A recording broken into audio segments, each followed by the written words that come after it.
అందరికీ ఈరోజు నా వీడియో వచ్చేసి ఆవు పేడతోనే ఇంట్లోనే ఏ విధంగా స్వచ్ఛమైన ధూప్ స్టిక్స్ని తయారు చేయాలో నేను చూపించేస్తాను. దానికోసం అయితే ఆవు పేడ కావాలండి. అండ్ అలానే ఇందులోకి గంధం పొడి, సాంబ్రాణి, ముద్ద కర్పూరము, స్వచ్ఛమైన ఆవు నెయ్యి ఉంటే సరిపోతుందండి. ఇంట్లోనే తయారు చేసుకోవచ్చు. ఈ ముద్ద కర్పూరాన్ని ఈ విధంగా చిన్న రోట్లో వేసుకుని మంచిగా మెత్తగా దంచి పెట్టుకోవాలి. ఆ తర్వాత ఈ ఆవు పేడని దానిలో ఏమైనా రాళ్ళు ఉంటే మొత్తం క్లీన్ చేసుకుని మెత్త కలుపుకోవాలి. దానిలోకి నూరు పెట్టుకున్న సాంబ్రాణి పొడి, అలానే కర్పూరము, గంధం పొడి, ఆవు నెయ్యి ఈ 3 వేసి మంచిగా కలుపుకోవాలండి. మీ దగ్గర గుగ్గిలం ఉంటే కూడా గుగ్గిలం యాడ్ చేసుకోవచ్చు. నా దగ్గర మిస్ అయింది అది.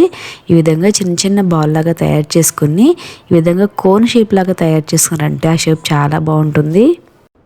వీటి మొత్తాన్ని 2 రోజులు కనుక ఎండలో ఆరబెట్టామంటే సెట్ అయిపోతుందండి.